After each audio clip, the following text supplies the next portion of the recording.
Welcome to Back on the Broomstick, A modern witch's spoken word grimoire. where two witchy friends from way back are reconnecting to their pagan roots after a long period of mundanity. We're rewalking the path of the wise and trying out all the latest spells, rituals, and magical theory in today's witchcraft and pagan practices. So grab your wand and your incense Your cauldron and your crystals and join us as we get back on the broomstick.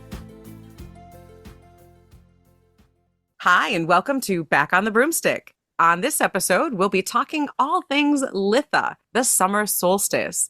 And to our Southern Hemisphere friends, it is the winter solstice or Yule. Ready to talk all things summer and flowers and abundance, I'm Laylla. And I'm Chelle, and I'm also going to interject some of the winter solstice stuff into here for our Southern Hemisphere friends. And we've got a little myth story to tell you that'll be relative to both our Southern and Northern Hemisphere folks. So happy summer solstice. Happy Litha, guys. Let's do Happy this. Litha. Obviously, we're recording this a little bit ahead of Litha, but it's still summertime. Everything is lush and the flowers are out, and I am so stoked. Litha always reminds me of lavender. Litha and lavender go hand in hand because June is when my lavender bushes flower. I tried to grow lavender once. It died. Shocking. Well, we'll get into the plants I gave you in just a minute, which I hope you're not killing. So I went out and I harvested a bunch of lavender today. I'll put pictures up on Instagram for everybody, but I made a star out of lavender stalks that I'm hanging up in my little office / witchy space, and I'm letting it dry. And it's super cute. It's so cute, and it's a perfect opportunity to do a little knot magic. So we'll talk about that later in the episode as well. But first, I saw you this past weekend. You hung out at my house and got to see my little witchy space in the back. And I sent you home with a spider plant clone from my plants and a clone of my heartleaf philodendron plant. And those suckers are really hard to kill. So you should be all right. So, how are they doing? So far, so good. So first of all, I have to keep him up because my asshole cat is very into, he's just a cat. So I have him up, but today I put him down and let him be in the sun. I watered him today and I've had him for 2 days now. So it's been 2 days and I watered him because I thought I probably didn't need to water him the day after I got home because I assumed you knew me well enough to know that you probably watered them well enough before you gave them to me. That's true. You know me well. That's very true. I did. But so far, so good. Well, I'm still trying to keep him away from the cat. Yeah, that's going to be the big problem is if the cat eats them. Ugh. But so far, so good. And I had kept a spider plant alive for a good bit way back in the day. So I think I'm up for the task. We'll see. This is me telling Devin Hunter, hold my beer. Hold my house plant, Devin. She's Right. coming through. She's got the spider plants. It's all ready. It's on like Donkey Kong, man. I did want to mention you talked about something that you did today, summer solstice. I did something today too, a little bit different than you. It was clean your altar space day today. I know that we do this whole spring cleaning thing, but I figure by this time of year now it's been a little bit and it's time. So I did the summer solstice cleaning ritual today. I love that. Yeah. I know we harp on it a little bit, but really every tick, as Chelle would call it, but every holiday of that wheel is an excellent time to remember to refresh your ritual space, refresh your altar space, even if it's just one little corner of your dresser where you maybe have a crystal and a candle and a cool stick you found on your walk. Clean it, refresh it, maybe add a little pine cone or a new flower or something different to represent the season. But these are great reminders to freshen up your space because that is a wonderful way to energetically and magically clear out the clutter in your own head, in your aura, in your magical self while you're cleansing physically your magical space. No, it was getting to the point where I'm pretty sure that dust was getting spiritual at this point.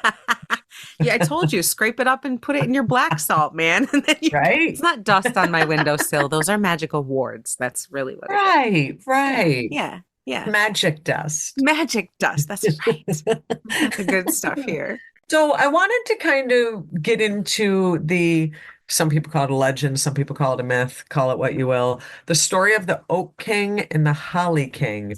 And that's where I was hoping to encompass our Southern Hemisphere friends today because they can just kind of relate to the opposite side of the story.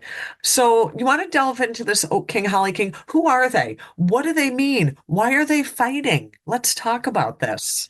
I really love this myth. It's come up a little bit lately because people don't think it's necessarily relevant any longer. And in some ways it isn't, but honestly, all of these myths are really just stories and messages to try and get a point across. So, the point of the Oak King and the Holly King is a solar story. It's basically dividing the year up into two halves, the light half of the year, where the light is growing stronger and the days are getting longer, and the dark half of the year, where the light is waning and the days start getting shorter and shorter. So that happens obviously on the solstices. The summer solstice is the longest day and the shortest night. So the Oak King, the young god who rules over the light half of the year, is at the height of his power. He's the flirtatious god. And you know what? You don't actually have to use God. He could be a goddess. You could say energy. You could say whatever. Basically, it's that young, flirtatious, life giving force of the sun that's coaxing all the flowers and the leaves and the grass to grow, that's pulling people out of their houses and enticing them to make love and make babies and rejoice and have all this abundance. It's that energy. And that reaches its peak at summer solstice. And then the Holly King reigns. And this, if you want to call it the god energy or the goddess, or again, just energy, doesn't really matter. The seasoned, the wiser, the experienced, the taking a step back. Think before you leap, whereas the Oak King is more leap before you think. So it's kind of that older, wiser Yeah. version, It's that steadier, more calculated. responsible, calculate. Yeah. That's a good word. I like that. Calculated. Yeah. It's that very much more mature energy that you need to get. I mean, in the spring and summer, abundance is here. You don't have to worry about the future. You just pick some food off a vine and keep going dancing way into the night. You don't have to worry about being warm because you can be hot and sweaty all night long while you're naked. It's summertime, beach Whereas the weather. Holly King is thinking about we need to conserve, we need to gather, we need to be thinking ahead for those colder, darker times to sustain ourselves through that. Exactly. And so they embody those types of energies. And in Wiccan tradition and in our old community's tradition, it was embodied in the young Oak King god and the wiser sage Holly King god. What they do basically, the idea in this old story is at the height of the Oak King's power, the goddess is a little fed up with him. She's pregnant. She's She over needs, it. she's over it. She needs more responsibility. She's going to have a lot of responsibilities coming up, not just needing to store food and be warm, but she's going to have a baby. So, however you choose to take that in your life, again, does not have to represent a goddess and a baby. It can represent responsibilities, your nurturing aspect. It needs to be more supported than it was in the spring and summer. So, even though the Oak King is at the height of his power, he's now realized there's nowhere to go but down. There's nowhere to go but older and wiser. He's reached his prime. So some people have them battle and switch places now because now, after Litha, after that longest day, the days start to get shorter. And that's the dark half of the year. That's the reign of the Holly King. Sunrise on the day after the summer solstice, that's Holly King territory. But some people kind of have them still walking side by side a little bit as the seasons slowly change. But that's basically the story of it. And remember, for our Southern Hemisphere friends, it's the same story. You're just going to flip it to the opposite. Grab onto your broomstick, witches. Back after these messages. If you've been feeling like you're in need of a bit of soul food and some inspiration, join us as we journey back into the mists of Irish mythology. Come into the mythic with us and discover what these magical ancient stories can tell us about our place in the web of life today. There are love stories, stories of transformation and magical beings, doomed heroes and radiant goddesses. Into the Mythic is a mix of storytelling, ancient wisdom and conversation, all recorded in a small village on the southwest coast of Ireland, and we'd love to share it with you. It's available now wherever you get your podcasts. Yeah, the wiser energy is giving way. You don't have to be closed up any longer. You don't have to be in your head. You need that energy, that power to go out and get your ground ready, get your seeds ready, start planting and doing that energy, that dance, that energetic growth that you really need from the Oak King. Now, we've actually done group rituals where we kind of played this out in a passion play form. Didn't they have swords, if I recall, and we did like a mock sword fight or something? I They think it was did. with our matching swords. With We like, our swords, that's yeah, right. That we had gotten for when we did the triple goddess. yeah, We had two people from community. I think they were both from our coven. yep. One played the Oak King and one played the Holly King.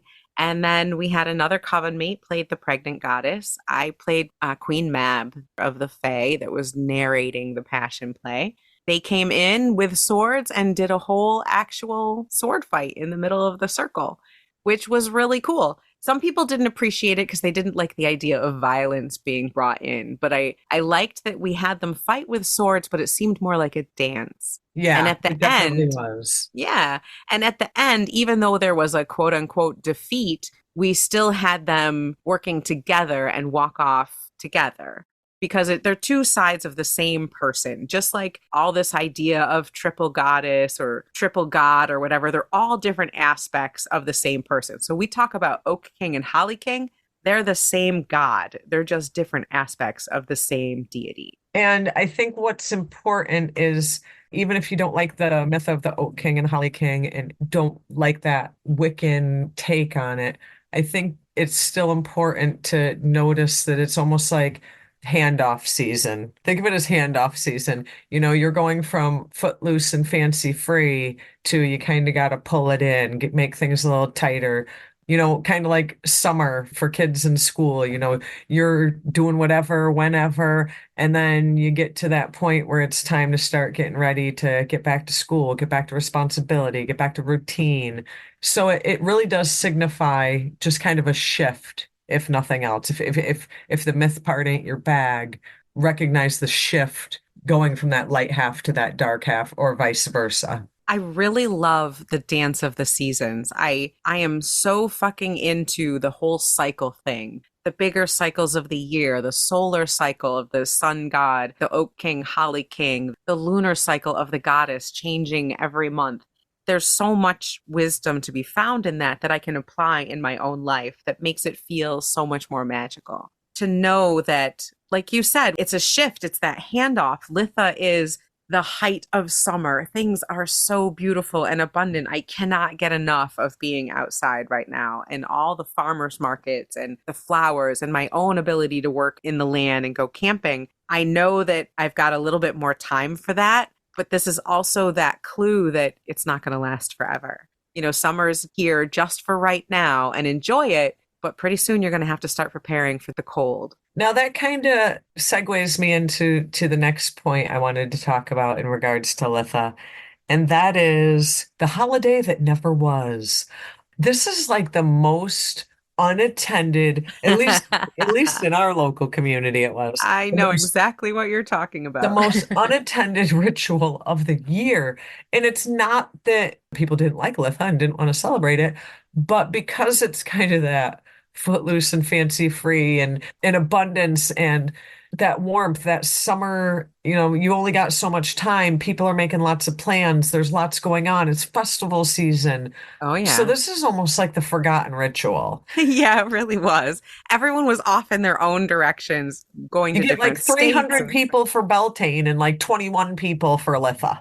And the worst part of it is I think Litha was often forgotten by the people who had called and promised to host and run the And ritual. come up with a ritual. Yeah, they would be nowhere to be found. And you would have these couple dozen people sitting around going, so what are we going to do? And we'd have to come up with a ritual on the On the fly spot. Yeah. right there. You know, it's a lot of people ask, and I see this on the TikTok and the Facebook.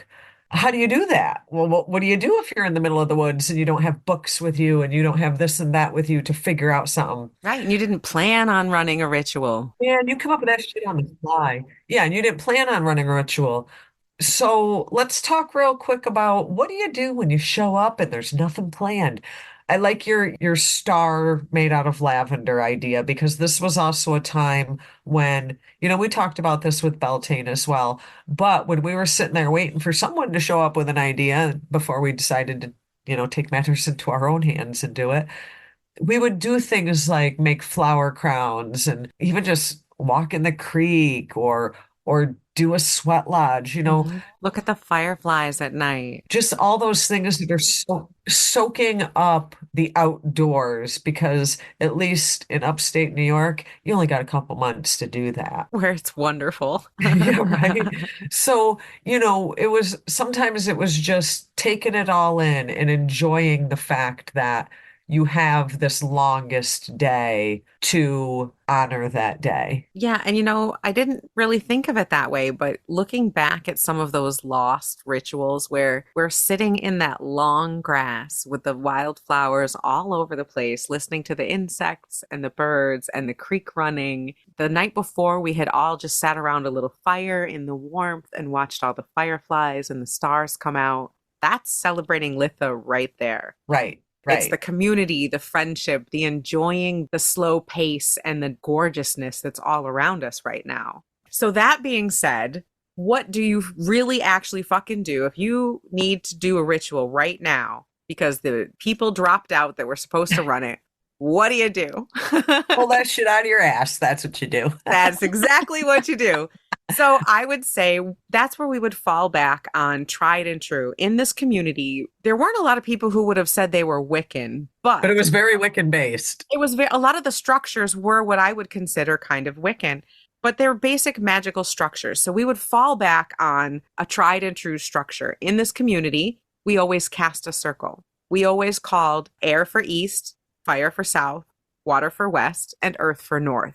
Then we would call in a god and a goddess. We would call in duality. Then we would talk something about the season. We would have everybody shout something relative to the season, or we'd do a passion play to show people the meaning of the season. We would have someone just do a speech to tell you about the season. Energy raising part would come next. Sometimes we've done like a chants and drumming. Singing, we do maybe some type of spiral dance or scarf dance to get people moving to raise that energy. Warning about the spiral dance. Make sure that you don't have two left feet because you could fall. Yeah, exactly. Make sure you have a good leader and a good ender.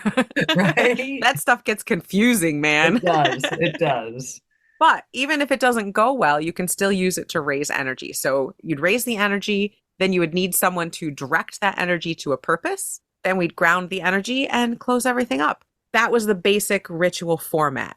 If you had that and you could get some volunteers, then all you needed to know were some correspondences for the season and the story of the season. Like, what's the meaning behind the holiday? Now, that's all fun and good when you have a group. What if I am a lone person with no tribe? We have a lot of listeners that don't have the opportunity to have a group of people, and they are all by the lonesomes thinking, what the hell do I do for Litha? Because it's just me, and I don't believe in my abilities. To that, I say phooey. But if you are a singular person who does not have a group to celebrate with, you can kind of embody some of those same concepts. I mean, obviously, you're not going to be able to have a big, huge chanting and drumming circle, but you by all means can chant. If you have a drum, use it. Didn't we at one ritual have someone like beating on the bottom of a coffee can? Like, if you don't have a drum, make do with what you got. A lot of these concepts, I think, you can still kind of utilize as a singular person trying to celebrate or do a ritual. You don't have to have a group of people or a tribe to be able to celebrate. It's not like, well, I don't have anybody to do ritual with, so I might as well not. Phooey to that. Yep. And the other good thing about this structure that we had was that it makes the magic easier to flow. And the way that you can do that by yourself or one or two other people is have things that you always do when you're doing a ritual. You don't have to have that full structure like we did in our community. But now, for Chelle and I, doing those things immediately puts us into a magical mindset. Right. You cast circle, I can feel that energy move because I'm so used to it. Right. So do things that you're used to. Find a couple different rituals. Like maybe you always sit down and spread an altar cloth and lay out your tools. Do it the same way every time on the holidays. And that becomes magical in and of itself. Your brain, your body will start to immediately align to that magical self as soon as you do these ritual things. So do the full ritual like we did in our community, or find your own ritual things to make your magic yours. And that's how you can do it yourself every single time, especially if you create habits and create magical rituals around the holidays. That will serve you really well to be able to raise that magic more easily at the next holiday. Now, one little crafty thing that this is a good time of year to do, sun catchers. Sun catchers are so cute. Back in the 80s, remember you could get those things and like they had these little like they were like beads and you'd like put them in Melt the them in the metal. oven. Yeah, you'd put them in the metal frame, melt them in the oven. I used to love those things Me so too. much. But one idea I had seen was to take those little clear stones. I think you can get them for like fish tanks or something. They have a flat bottom and they're rounded on the other side. And glue them into a metal frame, like hot glue them together into a metal frame and make a pretty sun catcher out of that. Kind of, I don't want to say harness that sun energy, but yeah, harness it right into your space. And they're really easy to make. They're super cute. You really can't mess up a sun catcher no matter how you do it. I don't know. You give me a hot glue gun, I can mess shit up. Well, I've also seen people kind of do it more like a dream catcher, and in making a dream catcher, kind of weaving in either little stones or little beads to kind of reflect that sun within the dream catcher. So there are a lot of cute little crafts you can do, like making the lavender stars or making flower crowns or things of that nature. All fun stuff that you can do, but big fan of sun catchers this time of year. The idea is that the sun is at the height of its power. So we really want to honor that energy, that life giving force that's bringing all this abundance in our lives. So any seeds that you planted physically or magically back in the earlier part of the wheel of the year, Should be sprouting. yeah, now's the time to check in with those. Are they growing well? Have you had some of your first fruits from this? Are you starting to see where it's going and kind of assess that magically? Maybe part of your ritual can be redirecting that energy, that growth, that abundance energy towards what you want. Or are those seeds withering and do you need to put more care and attention into them? Do you need to be more focused, be more cognizant of your magic? Yep. So Shell's idea of gluing these clear stones together, these clear glass stones or crystals, anything that catches the sunlight like that, you can charge them. Those little flat glass beads are great to charge solar energy into and put that on your altar. If you're creating something like when I created this lavender star, I used not magic. I used the colors of the season. I have yellow ribbon that I use to represent the sun. You can use yellow, green, light blue, orange, Orange, anything red. that says sun and summertime to you. So as I was bundling these lavender stems up, each knot I would state an intention and I would put my energy into that knot. So as this star dries, it has that energy and it kind of infuses the area in my space with the energy that I put into it. That's a very simple spell. And herbs this time of year, collecting herbs, eating some of the herbs or the vegetables from your garden, or go to a farmer's market or something and get fresh herbs that are full of solar energy. Obviously, they have sucked in all the sun that they can get. So that's a great way to get that sun's energy as well. Infusions. I've seen some really good recipes for oil infusions that are super easy that will give you, again, the solar energy. Tea. We just talked about sun tea not too long ago. Set your tea outside. Shell's got all sorts of cool tea blends that you can put into a sun tea mixture. It's just like doing moon water, but you're doing solar water with your herbs in it, and then you're going to drink it and bring that energy directly into you. So do you have any recipes for us, Shell? I'm gonna throw this. This is actually our special blend, the Bessem Calling back on the Broomstick blend. So yummy. Right? It actually makes a fabulous sun tea. It has got mullein and clove and orange peel and rose hips with black tea in it. Put them in either a loose leaf tea bag or if you have a strainer, and let that sit out in the sun for a few hours and then strain out the herbs. Delish. This Delicious is definitely one to add a little bit of lemon and a little bit of honey into, not just because I love it, but also because it's because allergy season. and citrus fruits are wonderful representations of solar energy. And so is honey. Honey is a fabulous representation. I think I posted not too long ago a lavender honey infusion, which is a wonderful thing to do around the summer solstice so that you can, again, have that Litha energy, that abundance. What better to do than to infuse an oil with some of your herbs or infuse some lavender honey and then put a drop or two of that in your money bowl or in your abundance spell jar. It's just so good for bringing that solar powerful energy into your spell working. Another way you can use citrus fruits as part of your altar or ritual space is when you are doing any sort of ritual for Litha or the solstice, you can hollow out a little bit of an orange, put your candle in that, put a white candle in it, and use it as your candle holder. I love those. For whatever reason, it just seems to make that citrus smell permeate Fabulous. everything. Oh my gosh, I love that so much. So that's another cute, fun idea. But this is also, and I know you know this, and you said that when we were doing the passion plays, you talked about portraying Queen Mab. Litha is said to be the night when fairies will be more abundant coming out into, I don't want to say into the open, but into the open, for lack of a better way to say it, and play tricks on humans. The fairies do see it as a battle of light and dark, so they do kind of get more mischievous. One of my favorite movies, and I can't remember what year this came out, it had to be 1990 something, A Midsummer Night's Dream. Ah, yes, the William Shakespeare play. Yeah, like Kevin Kline starred in it. Like I said, it had to be early 90s, but that movie almost is like the embodiment of Litha to me. I don't know why, but it from the fairy aspect, From all from of it, the yeah, lushness of it, the fireflies and the fairies and the sex in the woods and the romance, and it's just a lush, kind of like that dreamy summer night. yeah.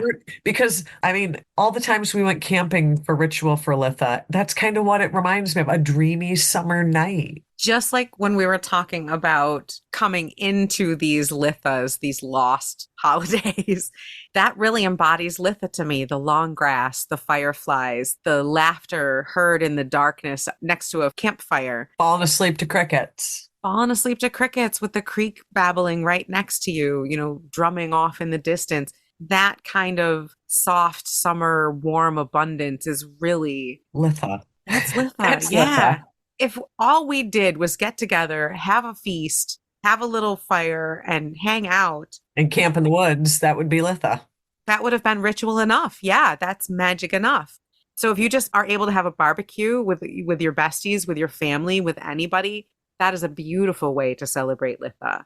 How about tarot cards? Do you have any tarot things that you like to do in the summertime? Lately I've been doing like a 1 or 3 card pull every night. Not as a divinatory thing, although sometimes it ends up that way.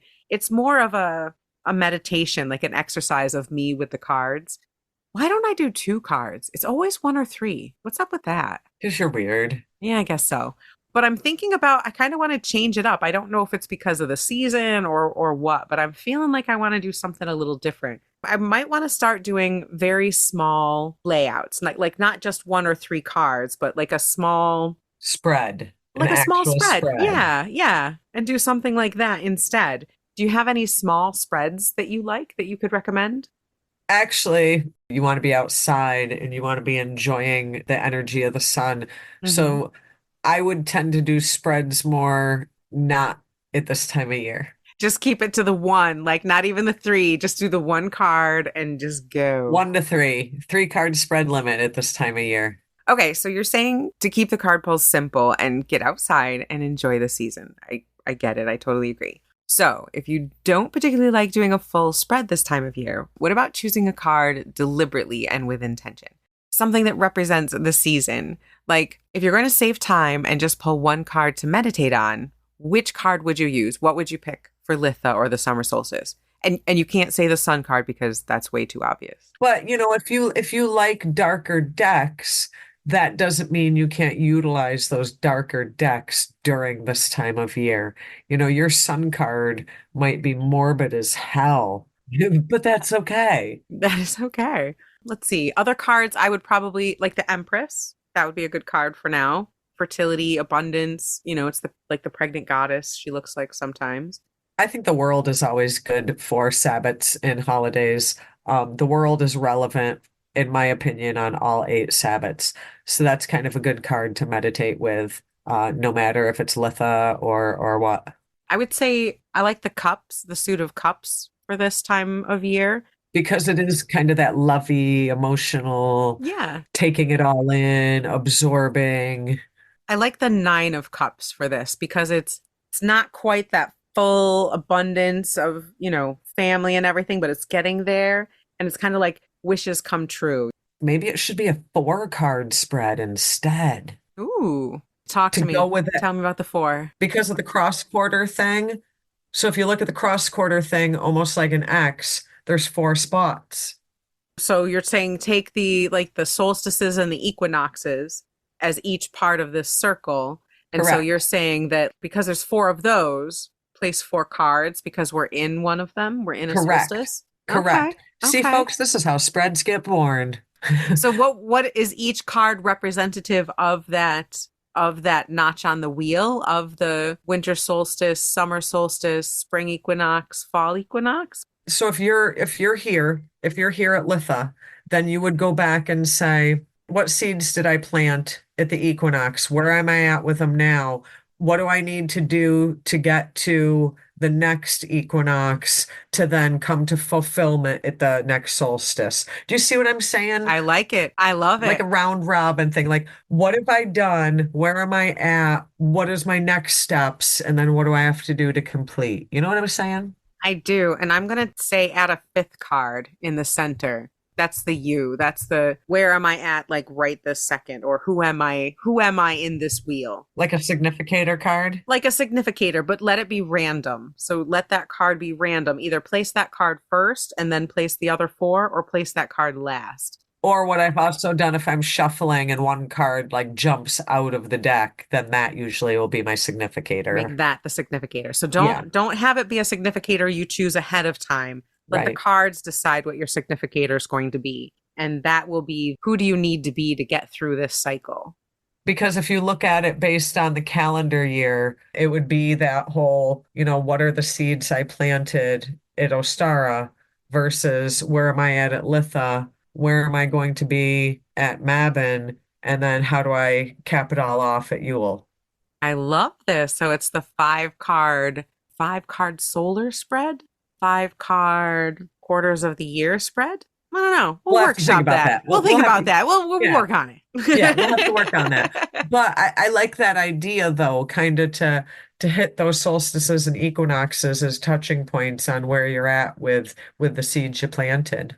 Well, there you go. I'm going to stick with one card for my nightly tarot journaling. But for Litha, I'm going to do, A five-card spread. I love it. I love it a lot, actually. I'm going to do it. I'll See, post you a can you, picture. you can somehow, some way you can put tarot into everything. I know. It's such a versatile tool. It really is. So Where there's a good. will, there's a way, There's a tarot spread. right? And if not, we'll come up with one. We'll make one up if there isn't already. And that's what you can do with your rituals. You know the correspondences. You know what says summer to you. Think back when summer stretched out ahead of you with nothing to do but play and have a wonderful time. Think of that energy, the grasshopper and the ant story where the grasshopper's all singing and playing and having a wonderful time. Uh-huh. And you're that guy. Be that guy. Just eat all the good foods and celebrate abundance and happiness. Celebrate going out and doing all these fabulous things and just feeling the sun on your skin. Whatever says that to you, put that in your ritual. Put that in how you want to celebrate the season. But I like that we kind of talked this out and came up with this while we were recording because A, it gives people a little insight into how we come up with this shit. And B, it's a proven point to you that You can come up with stuff on the fly and it's okay. And if it works for you, who gives a shit what is in a book you read?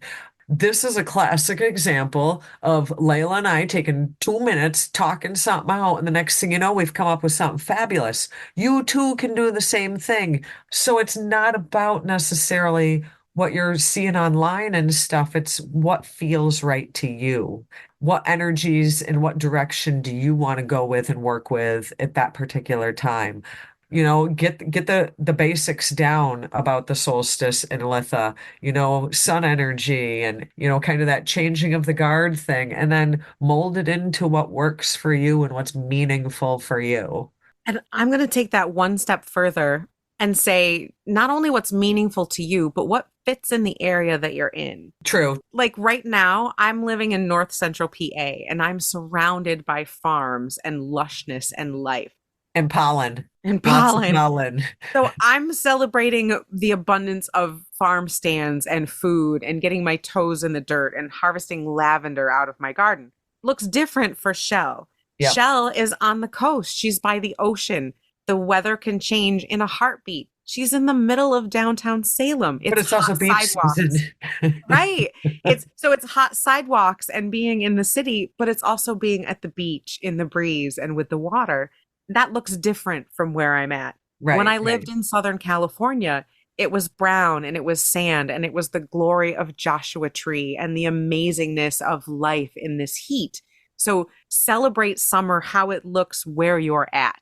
Right. And you can feel that better by connecting with the land and the energies around you that scream summer where you're living. And okay, if you're a transplant, you're in the desert in Southern California and you're missing the green of your homeland of upstate New York, you can go in a little space that maybe has a lot more greenery in it and celebrate that way to get yourself in the magical space.